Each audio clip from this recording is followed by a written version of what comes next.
For more on this, let's bring in Kayleigh McEnany, Outnumbered co-host and author of the upcoming book, Serenity in the Storm, Living Through Chaos by Leaning on Christ. Kayleigh, I love that name of your book. I can't wait to read it. I want to dive into... Thank you. Yeah, it looks wonderful. I want to dive into these poll numbers. 76% of Americans say there's some or a lot of politics that played into the decision to indict Donald Trump. What do you make of that? And yet that same poll showed 60% approve of the indictment. But let me take this a step further. So this is a CNN poll. 60% agree with the indictment. Only 37% in that poll said this is a crime. So you have a cohort of Americans, close to 25%, saying, we know it's not a crime. We don't care it's not a crime. We just want to get the former president. And that, in a nutshell, illustrates what's wrong with this country in many ways, or at least part of this country. And it shows what this president could be up against with the Manhattan grand jury. Because when I talk about what's wrong with the country, it's the mindset that could very well be compromised, that could comprise those jurors in Manhattan who we know all lean far left, might not think it's illegal, but they want to get this guy. It is simply not the American way. Kayleigh, many people have described this as the intersection of politics and law, and I would call it the intersection of perversion and illness, because what is going on here in New York is a sickness.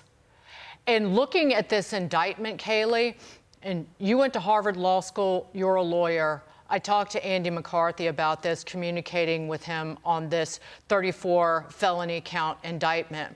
In this indictment, in order to get the felony counts, Alvin Bragg has taken 34 misdemeanors and then turned them into felonies by saying that Donald Trump falsified business records trying to conceal another crime.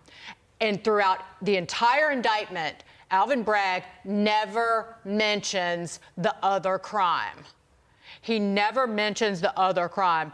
As a matter of law, he doesn't have the jurisdiction to enforce federal campaign laws. What he is doing here, according to Andy, is you have to tell the defendant what he's concealing. You have to give the defendant, Donald Trump, the opportunity to prepare his defense. How does this not get dismissed? This is what is so vomitous. It's more vomitous, I think, than anybody could have ever imagined going into this day.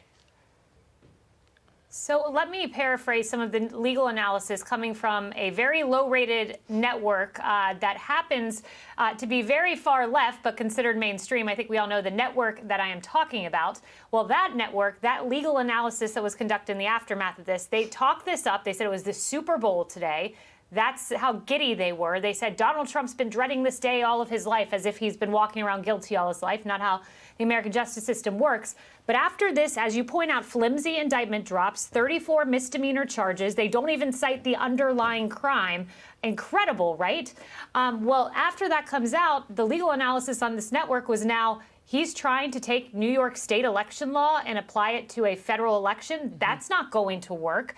This is flimsy, they went on to say, and in fact said what you're watching right now, Alvin Bragg giving that press conference, the fact that he could not articulate the underlying crime suggests that that could be used, what we are watching, that really horrific press conference that gave no details, as the reason for a motion to dismiss. Kayleigh, Donald Trump is going to address America tonight, 8:15.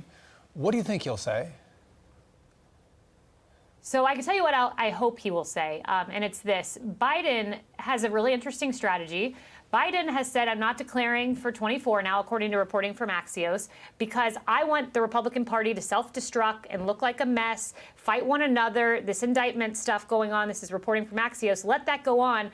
I'll declare late and let them essentially self-destruct. And today, interestingly, Karine Jean-Pierre announces her press briefing at 1:30 p.m., right as Donald Trump's going down to the courthouse to show the image of someone leading and to show the chaos in the Republican Party. That's my analysis there. So this is my long-winded way of saying, look what the Democrats are doing. They think that will work. President Trump needs to elevate this moment tonight, say this is not about me, this is about you, the American people. We should be having a conversation right now about protecting our kids in schools, about lowering inflation, about dealing with Iran and China, who have just met for 3 days. But we're not doing that because they're focused on me. So he needs to take this and make this about the American people. Follow what the White House is doing. Elevate the discourse, make it about the American people. Take everyone by surprise when you have every camera in the nation focused on you and airing your speech. Kayleigh, great to see you. Thank you so much. Always. Good to see you. Kayleigh McEnany. Thank you. Thanks, Kayleigh.